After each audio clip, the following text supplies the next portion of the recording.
Full transcript, NY Times interview with Sam Bankman-Fried. Bankman-Fried said he did not knowingly commingle customer funds during the interview. The New York Times' Andrew Ross Sorkin interviewed former FTX CEO Sam Bankman-Fried on Wednesday, November 30th, as part of the Times DealBook Summit. Here is a rough transcript of that conversation. Read CoinDesk's coverage of the interview. Here. Andrew R. Sorkin, we have to have this conversation. As I said at the outset of today, there are a lot of questions that need to be asked and also need to be answered. As you know, a lot of people have been hurt, genuinely hurt, and my hope is that over the time we have together, that we can have a candid conversation about what happened, how it happened. There are people who are angry and they are seeking answers.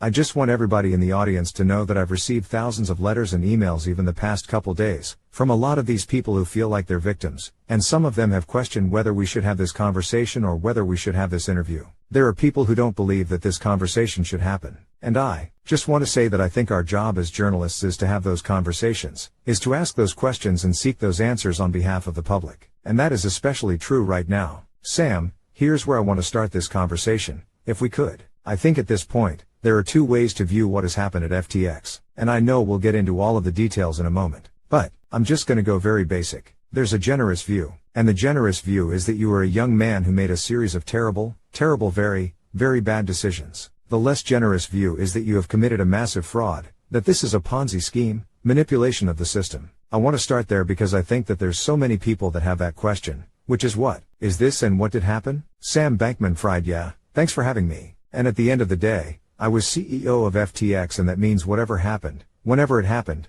I had a duty to all of our stakeholders, to our customers, our creditors, I had a duty to our employees, to our investors, and to the regulators of the world. I have to do right by them to make sure the right things happen to the company, and clearly I can do a good job with that. Clearly, I made a lot of mistakes or things I would give anything to be able to do over again. I didn't ever try to commit fraud on anyone. I was excited about the prospects of FTX a month ago. I saw it as a driving, growing business. I was shocked by what happened this month. And reconstructing it, were there things I wish I had done differently? Andrew R. Sorkin, let's talk about some of the things you would want to have done differently. But I don't want this to be an abstraction for folks because it's a lot of big numbers, and often doesn't feel human. One of the letters I got I want to read to you, Sam, because it's from a gentleman who said that he lost his life savings. And the subject line is Sam Bankman-Fried stole $2 million from me. It says, Andrew, can you please ask SBF why he decided to steal my life savings and the $10 billion from his customers to give to his hedge fund Alameda?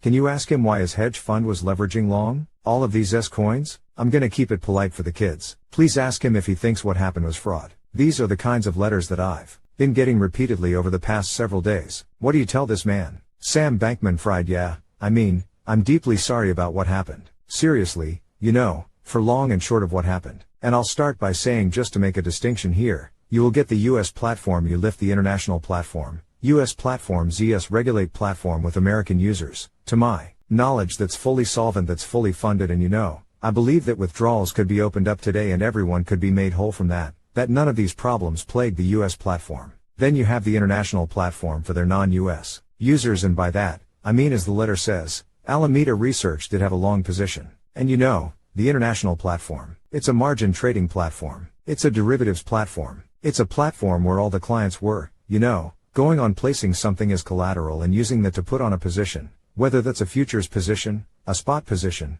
or borrow. And, what the safe is storing was the collateral from all of those positions. Alameda Research was one of those that put on positions there. And as I try and reconstruct this, over the last month, I have limited access to data, but my view of it, from what I have been able to see, is roughly that, basically a year ago Alameda had, I think, something like 10% leverage, had something like 10 times the assets of the position that it had on. Over the course of the last year there were a number of market crashes that drove the value of those assets down and the leverage up. I think it was, to my knowledge, the 2x leverage. As of a month ago, you look at what happened this month, and in a few days all out, unclear, assault, which led to a total market collapse in a pretty short period of time, unclear, liquidity. I think more than $10 billion wiped off in the matter of days, and realistically speaking, no ability for FTX to be able to liquidate that position and generate everything that was owed. Andrew R. Sorkin, I think the bigger question is where Alameda got the loan from, which is to say that there is a view that this is about commingling of funds. And in that letter, that I just read to you, This gentleman actually copied and pasted the terms of service for FTX into the email, and I just want to read you this. It says none of the digital assets in your account are the property of or shall or may be loaned to FTX Trading. FTX Trading did not represent or treat digital assets and users' accounts as belonging to FTX Trading. So how is it possible that Alameda had this loan of such a large size? Sam Bankman-Fried. So there's that piece from the terms of service. But there were a number of other parts of the terms, as there's a number of other parts of the platform. On top of that, there is the borrower lending facility where users were lending billions of dollars of assets to each other, collateralized by assets on the exchange. You had a yacht, obviously futures contracts where they're leveraged positions on now, of course, all of this. It's meant to be the case that these are positions where FTX could, if it needed to, margin call those positions and close them down in time such that it would cover all those shorts, all those liabilities. Obviously, that wasn't the case here, and that's a massive failure of oversight of risk management, and have huge diffusion of responsibility from myself running FTX.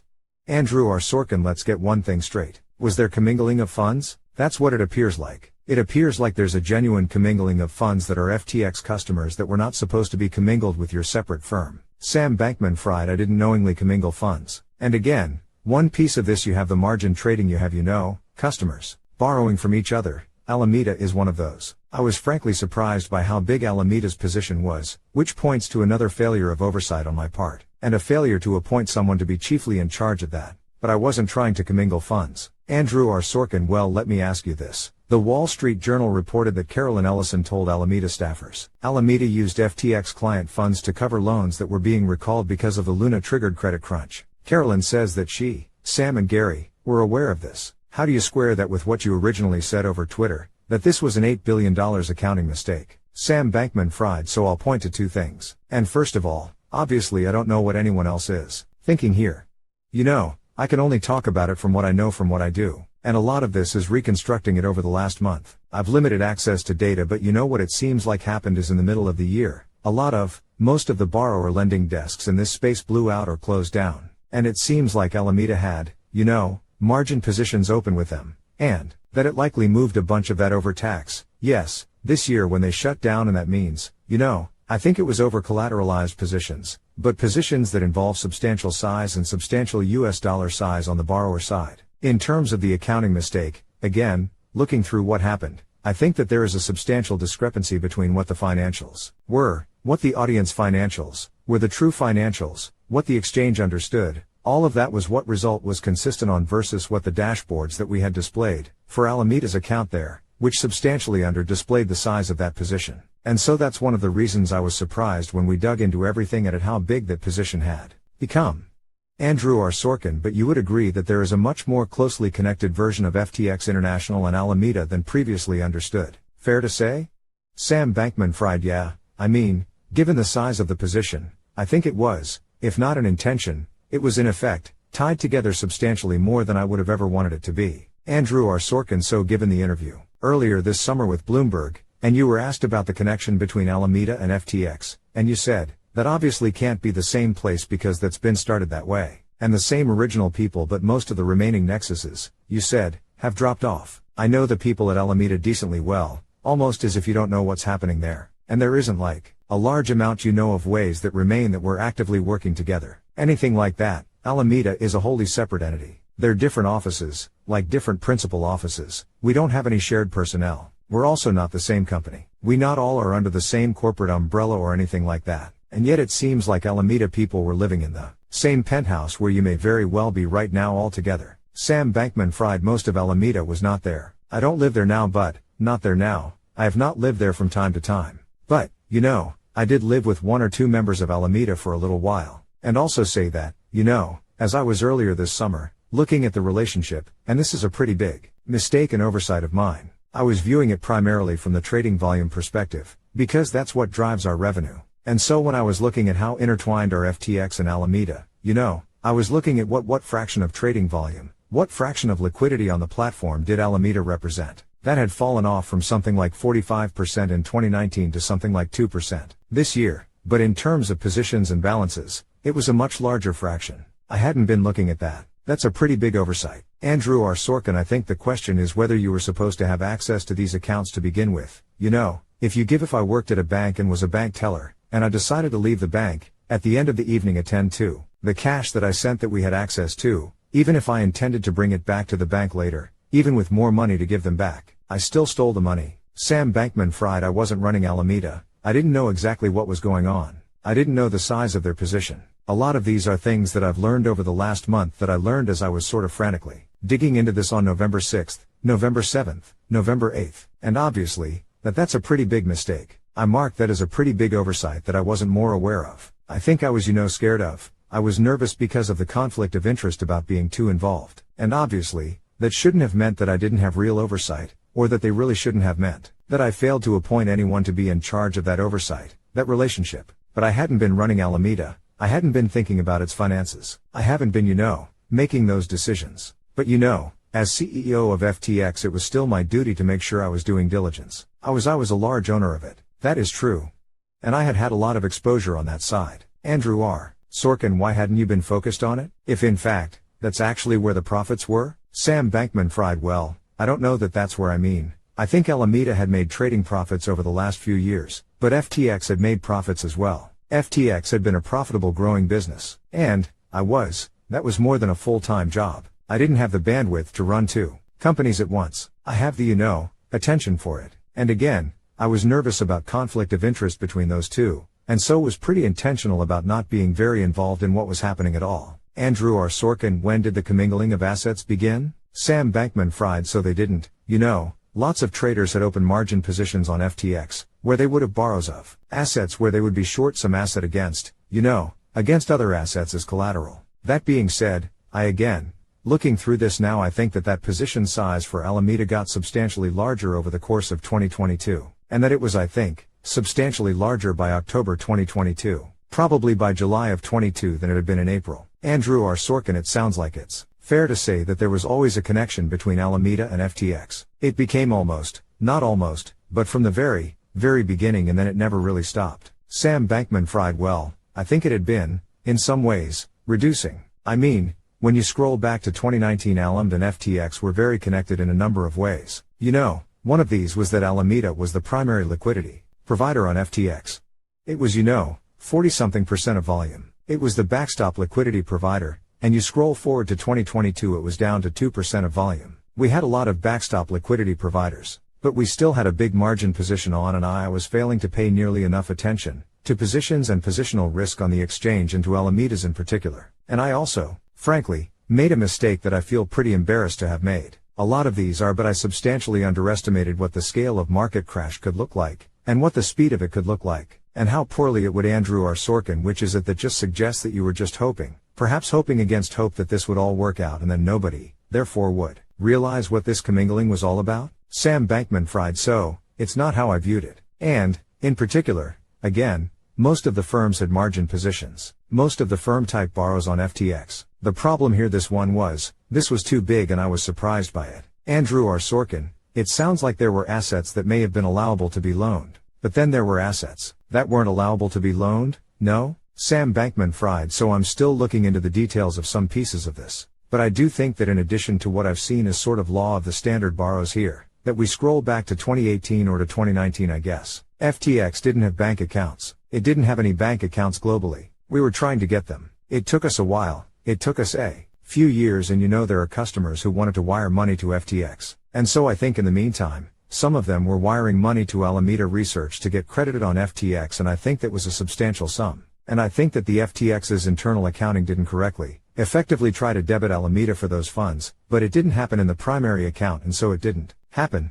It created a discrepancy between the display of the account and what was really going on there. And I'm still looking into exactly how that worked mechanically. But that did make that position size substantially larger than I thought, and I think than what you would have gotten from both normal avenues. Andrew R. Sorkin, what do you make of the argument that Alameda was used to effectively wash money into FTX? That American investors, who, by the way, were not technically allowed to even invest on FTX, were doing so, and FTX was doing it knowingly because the Know Your Customer rules were being flouted by using this separate vehicle. Sam Bankman-Fried, how would that have allowed customers to flout the Know Your Customer rules? Are you talking about people who are trading on FTXU, or are you talking about customers of FTX International? Andrew R. Sorkin, International. You just said that there was money being sent to Alameda, and that Alameda was then providing credits onto FTX, Sam Bankman-Fried, but those users still had to go through the Know Your Customer policy on FTX. In order to use that ramp, customers still had to go through FTX's normal KYC onboarding.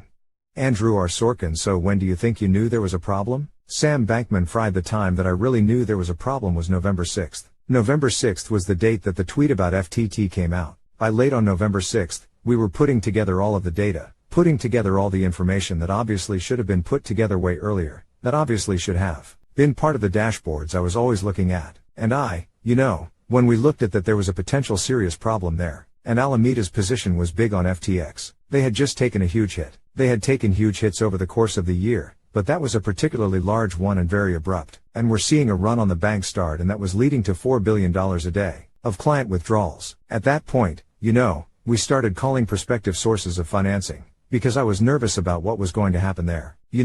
If you rewind even a few days, I was a little bit nervous, but not on nearly the same scale, and I was thinking about, risks that were substantially less. Andrew R. Sorkin: you say you were nervous. You were nervous the company was going to go under? You were nervous you were going to get caught? What were you nervous about? Sam Bankman-Fried: like on November 6th or before that? Andrew R. Sorkin: either. Sam Bankman-Fried: so I think before then what I was nervous about was that basically, and this started, I would say November 2nd or so, when there was the leak of the Alameda balance sheet to CoinDesk. And when I started to think a bit more about this, I was nervous that that would lead to substantial losses for Alameda, and that, it would be a bit messy. I didn't think it was existential for FTX. I didn't think it was going to lead to a massive loss for FTX's customers. I was thinking of this as more like Alameda is going to be really tight on funds, and that, maybe it would end up having some small impact on FTX, but not a significant one, not one that hurt customers at all. When you're talking about November 6th, late November 6th, then and especially as we bleed into November 7th and 8th, I started to become nervous that FTX is not going to be able to fulfill customer withdrawals. And by late November 6th,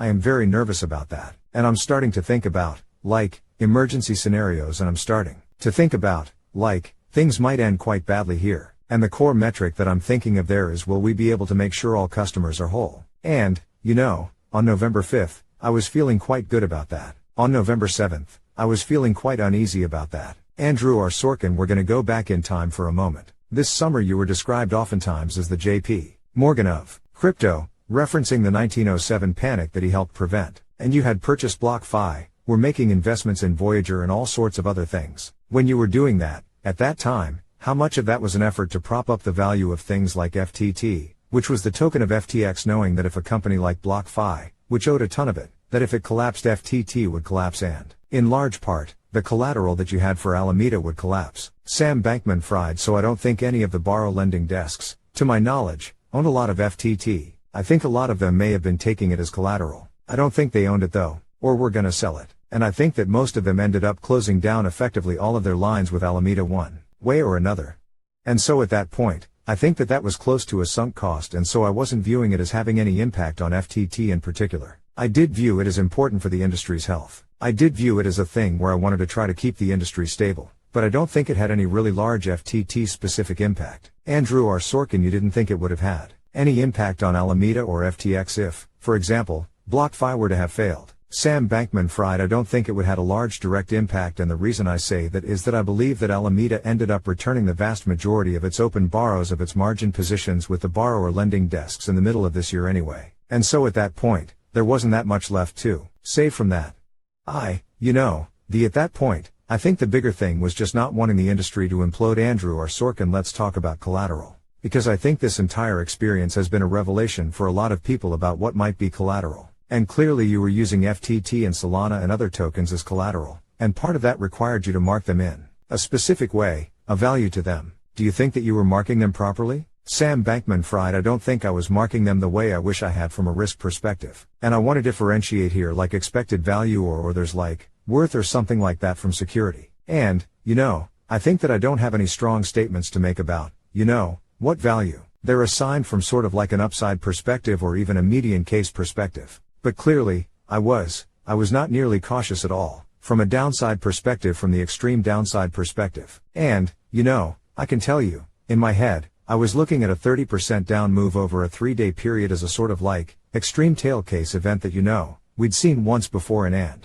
then what happened here was a 95% down move over the course of a year, and 60% down move over a few day period with very little liquidity and all happening at once, and all of these points in a correlated fashion in which hedges didn't mean as much, also because this was a specific crash on assets associated with Alameda Research, rather than all assets, and so even correlated. Hedges had limited use there and run on the bank at the same time. And all that are things in retrospect I should have expected might happen in an extreme scenario, because that's how markets work. And, we've seen other examples of that in history where, when things get really bad, they get really bad for all the relevant things at once, in a very direct and correlated and quick way.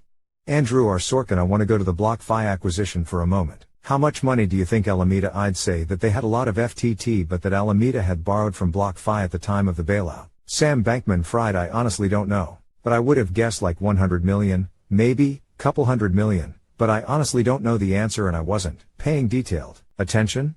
That's my guess. Andrew R. Sorkin, and then were you using FTT and Serum and other things to collateralize the loans at BlockFi, do you think? This goes to the whole idea of both the value of these things and also whether you were trying to buy BlockFi, in fact, to continue to support effectively Alameda over FTX. Sam Bankman-Fried, it might be, I would guess it was, but to your point, my guess is that like the amount paid for BlockFi is probably bigger than the amount that Alameda had opened with it. I mean, I don't know that for sure, but I wasn't even looking at what that number was really. But I think that's about right. Andrew R. Sorkin, I want to go back to the Alameda piece of it for just another moment. If you stick with me here, you told investors and regulators that you are not involved in Alameda decision making. And yet, in this case, Alameda invested $1.15 billion in Genesis Digital Assets, GDA, without your consultation or approval. That's the question. And my understanding is you also served on the boards of Genesis Digital Assets. And so I'm trying to understand how you wouldn't have been involved with Alameda, Sam Bankman-Fried. So I was somewhat involved with venture investing, and that was done out of a separate entity than Alameda's proprietary trading, than its activity on FTX or other crypto exchanges. But I was consulted on some of its VC investments, including with GDA. Andrew R. Sorkin, what are your lawyers telling you right now? Are they suggesting this is a good idea for you to be speaking? Sam Bankman-Fried, they're very much not. I mean, you know what? It was the classic advice, right? Don't say anything.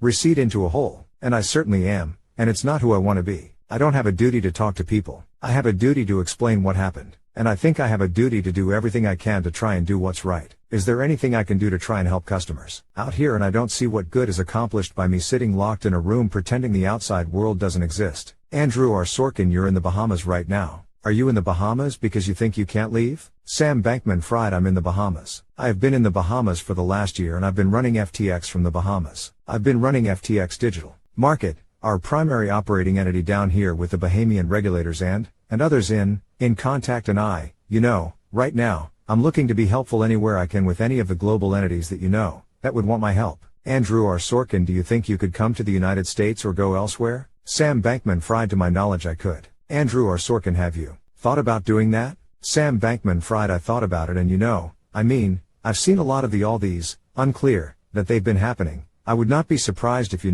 sometimes I am, up there talking about what happened to our representatives or wherever else is most appropriate. Andrew R. Sorkin, how concerned are you about criminal liability at this point?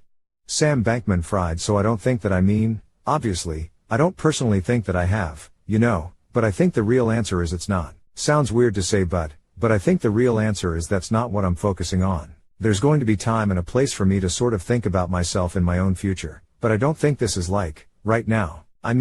Like I've had a bad month.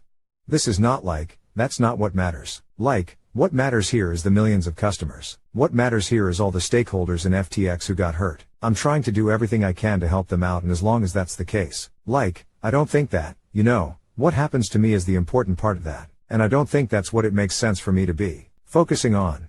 Andrew R. Sorkin, Sam, help me with this. On November 7th, you tweeted, and then deleted a tweet that said, FTX has enough to cover all client holdings. We don't invest client assets, even treasuries. We've been processing all withdrawals and will continue to be. You then deleted that tweet, and literally just moments ago, you told me it was on November 7th, that things took a turn. Sam Bankman-Fried, yep. Andrew R. Sorkin, you're telling the truth? Sam Bankman-Fried, so things were changing fast. And, when you look at November 6th, I was feeling nervous, but I felt like things were probably going to end up okay. We still had, assets way larger than liabilities, and yet there's increasing withdrawal demand. But we weren't meeting all that. We were processing all of it. Although it was a weekend, so we were a day delayed on a lot of wire transfers and stablecoin creations, and Bitcoin nodes were overloaded like their assets were processed by November. I did not think the odds were that high that we were going to be able to meet all client demand, and I was worried that there was going to be a substantial liquidity shortfall. November 7th, that was sort of the transition day, and you can just see the start versus the end of November 7th. I felt fairly different, and I can't remember exactly what is in here or where I said that, but I remember trying to think about feeling conflicted about what to say and try and think about what I could say that I believed, and not that long later, I no longer believe that. I no longer felt like it had much like that was at all reasonable representation of where my mind was at, and I don't remember exactly when I deleted it, but I remember at some point, I was like, that shouldn't be there. Andrew R. Sorkin let me ask a different question, because this is all around the same time. The New York Times reported that $515 million was suspiciously transferred from FTX wallets after the bankruptcy filing, and there have been accusations that this instance is effectively theft. Where did that money go? Sam Bankman-Fried. So I will caveat this by saying at that point, I was being cut off from systems and so on. I'll give you the answer to the extent that I know it, which is that I believe that a few different things happened within a short period there. I think that the U.S. team took action to seize some of the assets and put them in custody for the exchange. I believe that it has been announced that, the Bahamian regulators took some of the assets into safekeeping as well, around that same time. And I think there is, in addition to both of those, there's also been some actual improper access of assets on the exchange, and I don't know the details of that. I don't have the resources to trace through exactly what happened there, and I don't know who is behind that third part. Andrew R. Sorkin want to go back to one thing about the Bahamas, but the payment authorities have now admitted effectively that they ordered the transfer, it sounds like, of certain FTX assets under its control, after the U.S. bankruptcy was filed. Did you help them with that? Did you discuss that with them? Sam Bankman-Fried. So I can't discuss specifics, but I will note that prior to Chapter 11 having been filed, the Bahamian authorities had placed FTX Digital Markets, the Bahamian entity was the primary operating entity of FTX International, under the supervision of a JPL system in the Bahamas with oversight from the Securities Commission of the Bahamas. And, board, to my knowledge, taking actions to protect FTM's clients on any customers there. Andrew R. Sorkin, just go back for just 1 second, and I apologize for belaboring this point, but we're talking about FTX and the derivative piece of it earlier. And I made a note earlier about this, because you were told the Senate said you were sitting in the Senate at the time on February 9, 2022 during the year, and you said FTX, U.S. derivatives, all of these contracts are fully collateralized. Sam Bankman-Fried, was that true? Yes. And again, FTX U.S. to my knowledge, totally solvent. FTX U.S. derivatives, totally solvent, and in fact, I believe that FTX U.S. derivatives, Ledger X, may even be up and running right now. I'm confused why FTX US is not processing customer withdrawals right now. I would think it should be, because I believe to my knowledge that it could be, and it could make all Americans 100% whole from this. And FTX US derivatives, as I said, there doesn't even allow leverage of any sort. It was close to a spot trading platform. And so yeah, to my knowledge, all American customers and all American regulated businesses and exchanges here are, I think, at least in terms of client assets, are okay. Obviously, I don't know what's happened with, you can make your own judgments about the enterprise value of those businesses. Andrew R. Sorkin, but over the summer you paid a $2.5 billion loan to Barry Silbert's Genesis. This was in August, and I'm just trying to think through the dynamics of what might have been happening to your firm and was wondering, where did the money come from? Sam Bankman-Fried, so you say we did that. I presume that it's Alameda Research that did that? Yes. That's the case, so I don't have all of the details there, but my understanding is that, and I don't know exactly what is going on in Genesis side then. But my understanding is, I believe Genesis tried to call in a large number of loans from Alameda. I believe that happened, and that closed down a lot of positions that Alameda had opened with Genesis and other trading desks. And that was what I was thinking at the time. That's what I think happened there. I also think that may have led to an increase in position size of Alameda on FTX. In retrospect, Andrew R. Sorkin, you did an interview, I think perhaps inadvertently over Twitter, DMs, with a reporter at Vox, and had spoken about ESG. But also about what you described as shibboleths, what it meant to look good in corporate America today, and that a lot of the things that you were doing were not necessarily things you actually believed or believed in. Please speak to that. Sam Bankman-Fried, yeah, absolutely. And I was frustrated. This was not meant to be a public interview. It was a longtime friend of mine who I stupidly forgot was also a reporter. I thought I was speaking in a personal capacity. I'm not sure what they thought the capacity was at the time, but it certainly ended up being reported on, and what I would say is, look, there are a lot of things, I think, of really massive impact on the world. And ultimately, that's what I care about the most. And, I think frankly, that, No, unclear. Industry could have substantial positive impact, but, I was thinking a lot about bug nets and malaria, about saving people from diseases no one should die from, the animal welfare, about pandemic prevention, and, what can be done on a large scale to help mitigate those. Those things I think matter, and there's, amongst the most important things for me. Separately from that, there is a bunch of bullshit that regulated companies do to trend good. And these are things that everyone who does them basically knows they're kind of dumb, that these are not things that are making large impact on the world. These are not looking at saving thousands of lives. These are the kinds of lights if it's like 3 different quarterbacks for a touchdown in the same game for the same team will donate 2 used cars to charity type campaigns where it's not going to happen. It's never happened. There's no expectation of a car getting donated. It's just a PR campaign sort of masquerading as do-gooderism. And things like greenwashing are things which I think end up in a similar area. Andrew R. Sorkin, fair to say you participated in this? Sam Bankman-Fried, yeah, we all did. And I and FTX did as well. And there are things I felt like we needed to do for the business. There are things that I felt like were crucial for us being able, I wish the world didn't work this way. I wish that these weren't relevant to your ability to get regulated, to your ability to get bank accounts, but they were, and we had promotional campaigns, we had, marketing slogans, and, we thought about what we could do too, and, we thought of ourselves as legitimately trying to do good. But we also thought about what we could do to make sure that our image reflected that, and there's a lot of just unimpactful things there that ultimately, in some circles, got more attention than actually impactful things. And, I think that on the more tasteful end of the spectrum, you can see, things like a small scale but real charitable initiatives. And on, I think, the less tasteful end of the spectrum, frankly speaking, even things like making sure that all materials have perfect English grammar is a thing where that was important to me. Andrew R. Sorkin, so let me ask you about this though, because the other piece of it is using your money and influence, and I think there's a question about whose money you were using, but to donate, for example, to the Democratic Party, in large part, to influence regulation. And I think as people have looked through now, some of the regulation you were pushing for at the CFTC, for example, some of that regulation would have allowed you, frankly, to quote self-certify a lot of what was going on at FTX, and there are people who look at that and say it was all part of a scheme. Sam Bankman-Fried, so, unpacking pieces that when you look at like this, the CFTC regulation there, ultimately, there may have been an ability to self-certify contracts, but prior to that, we went through a congressional hearing, a public comment period, a public roundtable, a year of inquiries, and tens of thousands of hours, thousands of pages of submitted documents, and still had not gotten to the point of having a license to offer emerging futures in the United States, and so it was an extraordinarily long and hard process that we're going through the CFTC. And it was, by far the most intensive regulatory process that I've ever seen.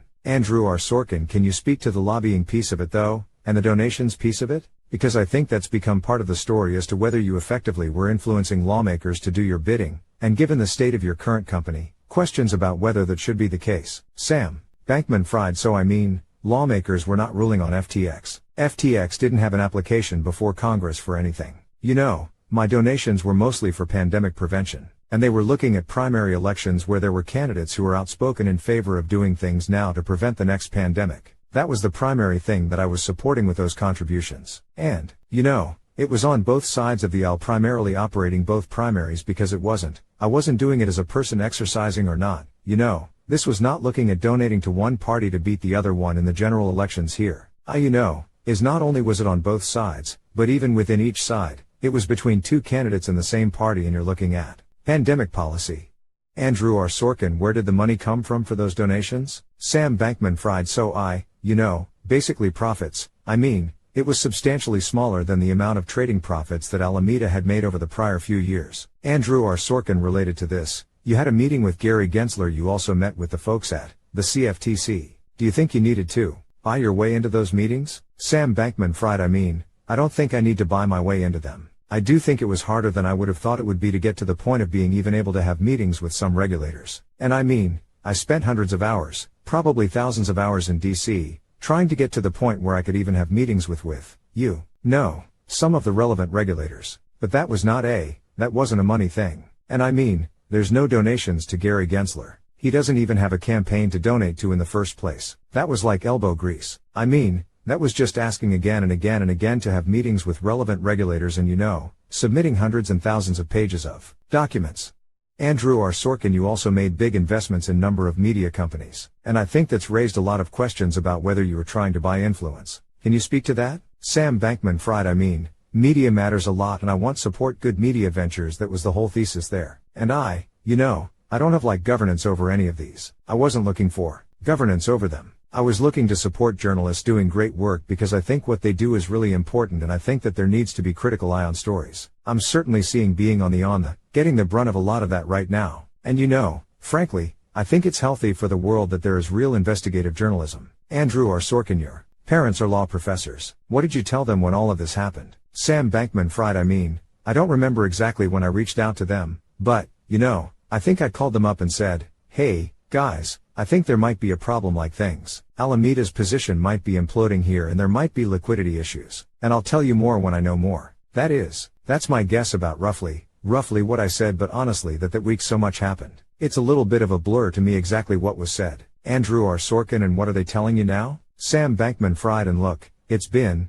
a hard period for anyone who was close to me and none of them deserve that. And I feel look, a lot of obviously, the largest number of people who are hurt here were customers and I feel incredibly bad about that. But anyone who is close to me, including my parents, including employees, co-workers who, fought with the company to push forward, were hurt by this and bore no responsibility for that. I feel really bad about that. And I feel really grateful for the support my parents are still giving me, throughout all of this. Andrew R. Sorkin, can you explain the real estate piece of this to us? I think there's been a number of headlines, as you know, about FTX, the company buying a lot of real estate up in the Bahamas, where you lived, at least at the time, was owned by the company. But then there's also reports that your parents signed and were effectively provided with what seemed like a vacation home. Sam Bankman-Fried, so I don't know the details of the house for my parents, but I knew that it was not intended to be their long-term property. I know it was intended to be the company's property. I don't know how that was papered in, and I think that was where it was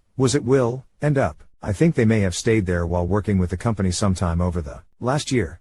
When you look at the rest of it, there were a lot of property purchases in the Bahamas. The reason for that is we had basically 100 Silicon Valley, top Silicon Valley employees come down here to work for FTX. And, we were trying to incentivize that and to, make sure that they had an easy way to find a comfortable life that they'd be willing to move and help build out the product. And so, those 100 people put together here did end up buying a substantial amount of property. So I feel bad about some of how those investments may turn out for them. Andrew R. Sorkin, can you just speak to the idea of this company that, at least from the public perspective, seemed like a regulated company or something that was very focused on compliance? You would go to Washington, you'd talk about compliance, you'd talk about trust. Crypto, ultimately, is actually about trust. It's about not having to trust others. Frankly, it's supposed to be a trustless system. That's why everyone trusted so much supposedly. But it seems like when you read the stories, it sounds like a bunch of kids who are on Adderall having a sleepover party. Sam Bankman-Fried, look, I screwed up. I was CEO. I was the CEO of FTX. And I say this again and again, that means I had a responsibility. That means that I was responsible ultimately for doing the right things. And we didn't. WWE messed up big. Andrew R. Sorkin, but there were people that were telling you needed more compliance. Sam Bankman-Fried, there were, but I think that compliance. We were spending an enormous amount of our energy on compliance. We're spending an enormous amount of energy on regulation, on licensure. We're getting licensed in dozens of jurisdictions. I think frankly, we're spending probably too much of our industry getting licensed in retrospect. And there were some places where I think that the reporting and transparency obligations from the licensure actually did help. I think when you look at FTX US derivatives, I think when you look at FTX Japan, which I think is fully solvent, which I think could make all customers whole tomorrow. They were the sort of relevant, unclear, confused why it hasn't. But I think that a lot of what we ended up doing and focusing on was a distraction, to some extent, from one unbelievably important area that we completely failed on, and that was risk. That was risk management. That was, customer position risk. And, frankly, conflict of interest risk. And, there was no person who is chiefly in charge of positional risk of customers on FTX. And that feels pretty embarrassing in retrospect, because that was, you go back to 2019, even 2018, and asked me, why am I starting to build out FTX? What's the point of it? And what I would have said was, look, existing crypto derivatives exchanges have large risk management failures that every day there are millions of dollars that are being lost by customers because of risk management failures that these contracts are paying out 75 cents on the dollar week after week after week because of risk management blowouts, and that needs to be overhauled. And that was what I was focused on. For the beginning of FTX, I was not focused on that for the last year or two. I got less grounded from that and I started focusing on the bigger picture, on future business avenues on licensure, on a lot of things. And I mean, we lost track of a really important part of the business and of the product. And so, there absolutely were management failures, huge management failures, like their responsibility for that. There were oversight, failures, transparency, failures, reporting, like so many things we should have had in place. I think that a lot of it was on the risk management side. Andrew R. Sorkin, let me ask you about that. Which is, we had Larry Fink here today and he had a stake in FTX. And Sequoia and Paradigm and some very big venture capital firms had given you money, and I'm curious if they ever asked you questions about this risk management and whether they bear any responsibility for what clearly now appears that you're saying was at minimum a lack of oversight, if not something much worse. Sam Bankman-Fried, I don't think that they're responsible. Like when you look at, put yourself in the eyes of an investor of a venture capital firm. What you're thinking about primarily is upside, right? What you're thinking about primarily is investing in a private company, and thinking might this 3x, might this 5x, might this even 10x on the upside cases, and yet there's some chance that will go down, there's some chance that maybe it will go down to zero. But that's counterbalanced by the upside propositions here. And so most of what they were focused on was, I think what might FTX become? What's the pathway to get from here to there? What would it take? What are the missing pieces? Rather than you're at the point where you're dwelling on all of the various precise downside scenarios and risks for a prospective venture investment, that means you're not investing. Like if that's where your head's at, if you think the odds are that that's where things are going to end up, why would you do that investment? Andrew R. Sorkin, can I ask about the drugs? You have tweeted about it. Caroline has tweeted, others have tweeted about uppers and downers and all sorts of things. There have been pictures taken of something called the MSAM, which apparently increases levels of dopamine to the brain, to treat Parkinson's. Were you taking that patch? Sam Bankman-Fried, so, it's funny. I had my first sip of alcohol after my 21st birthday, and I have maybe half a glass of alcohol a year, roughly speaking. There were no wild parties here. When we had parties, we played board games and, 20% of people would have 3/4 of a beer each or something like that. And the rest of us would not drink anything. I didn't see any illegal drug use around me here at the office at these parties. And when I say parties, having people over for dinner is what that meant. And look, I can't talk about anyone else, what they're prescribed between themselves and their doctors or psychiatrists. I can say for me, I don't know. I've been prescribed various things at various times to help with focus and concentration. And I think they have done that. I haven't felt any of the sort of impacts that I think people have been theorizing here from it. And it's not a huge impact in the first place. Anyway, I think these have all just been totally on-label use of medications. And I think these have on the margin helped me focus a little bit. I wish I had been a lot more focused over the last year. Andrew R. Sorkin, I may have been unfocused in this last moment because I actually wanted to follow up on the question when we're talking about venture capitalists, Sequoia and Paradigm, invested in you. But there have now been questions about the fact that you invested in them, and whether these were, what some people describe in the business, round-trip deals. Can you speak to that? Sam Bankman-Fried, I think well after they invested in FTX, and I don't know the details, but there may have been a small investment into some of their funds. I think it was something that we did. Because, and I don't believe in what they're doing, it seemed like a good opportunity, and I didn't think too much about it. Andrew R. Sorkin, curious just on a very personal level, because we are close to ending this conversation, to the degree that there's been a lesson in this and that what you see as your future at this point. I know you're taking it day to day, obviously, and I know you're an optimist as well. We've talked about that, but what do you think realistically is your future? Sam Bankman-Fried, so what is my future? I don't know what my future is. And, when you fast forward, I have no idea what I'm gonna be doing, a long time from now. When I look at the near and medium term, what am I thinking? What I'm thinking is that, again, I don't know what's going to happen. And a lot of not my hands at this point. But I want to be helpful wherever I can to regulators, administrators, and I think we're working to help FTX's customers. And I want to be helpful wherever I can on anything that could help bring a lot more value to those customers. And, I don't know where that will lead. I can say that prior to filing, there had been a lot of interest in financing.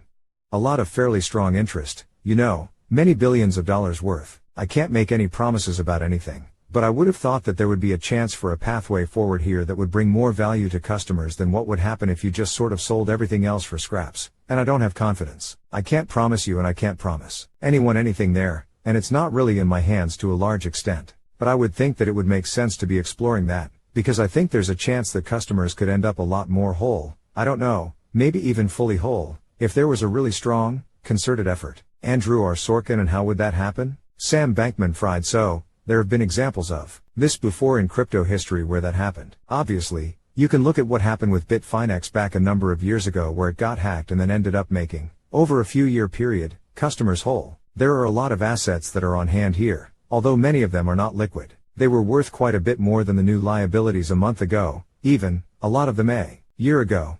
You know, there's at least a month ago there were, or I guess, 3 weeks ago, billions of dollars of potential funding opportunities. You know, I don't know that it would have been great for my state as a shareholder of FTX, but that's not what matters here, and I think it would have brought more financing to customers. You saw, obviously, the Tron facility, which was open for a little while on FTX, which allowed some customers to get liquidity, and you put some of these together. There's obviously, you want equity in the business. Where's that lead?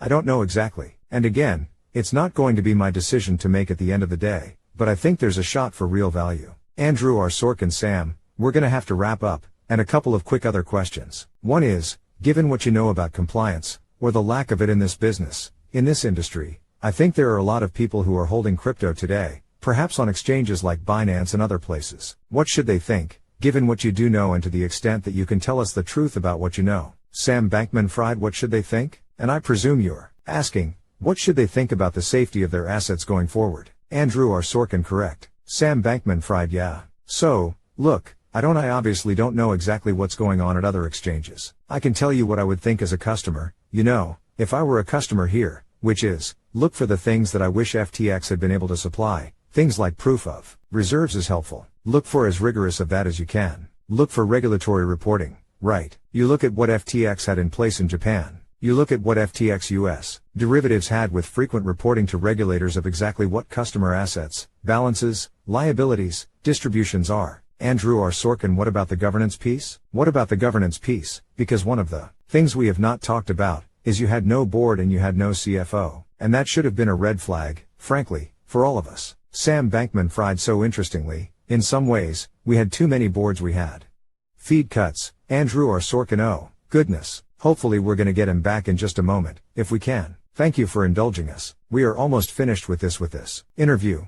Are we getting back in tight, just for 1 second? If we could, we try to bring Sam back, just to complete this interview. Thanks, everybody, for sticking with us. We are going to be back with Sam Bankman-Fried, I believe in just literally a moment as they connect the feed. Sam, thank you for coming back. We were in the middle of the conversation about no board, no CFO, and you said something which I think raised a lot of eyebrows here. You said you thought you had too many boards. Sam Bankman-Fried. Yeah. Can you hear me here? Andrew R. Sorkin. Yep, we can all hear you. Sam Bankman-Fried. Cool. So we didn't talk that much, but there's a board of FTX Japan, there's a board of FTX US derivatives, FTX Australia, FTX Singapore, FTX Europe. You know, we had, I think, more than a dozen boards, when you look at all of the entities put together. And, you know, many of these boards had regulatory functions. I think the problem to some extent was, okay, sure, you have all these boards, but at the end of the day, when push comes to shove, who is the person who's in charge of global, or the board or the function that's in charge of global site, customer risk management?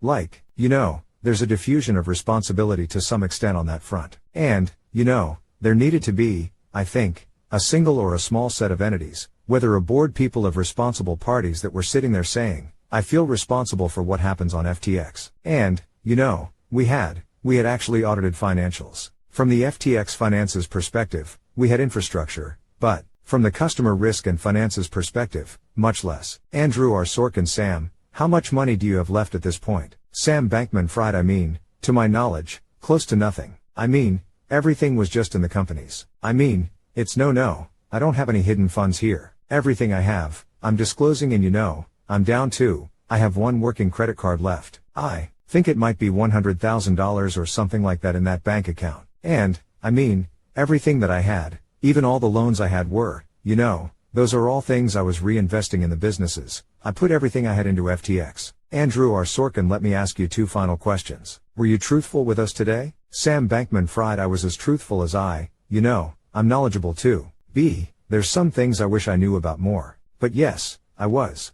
Andrew R. Sorkin, so let me ask you this. Do you agree that over time you also lied? Sam Bankman-Fried, I don't know of times when I lied. I think, look, there are certainly times when I was acting as a representative, as a marketer for FTX, and when I was looking for, how can I, in a way which is truthful, like paint FTX, as compelling a way as possible, as exciting and optimistic a way as possible. And, I wasn't talking about what are the risks involved with FTX, I obviously wish that I'd spent more time dwelling on the downsides and less time thinking about the upsides. Andrew R. Sorkin, Sam Bankman-Fried, I want to thank you for this interview. I hope that some of the answers have been helpful as we've tried to understand and untangle what is a still tangled story. Sam, I know that this has been a difficult conversation and a tough conversation. And on behalf of everybody here and on behalf of the public, I want to thank you for engaging in it at a time in truth when I know you've been advised not to. So thank you so very, very much. Thank you. Sam Bankman-Fried, everybody, thank you.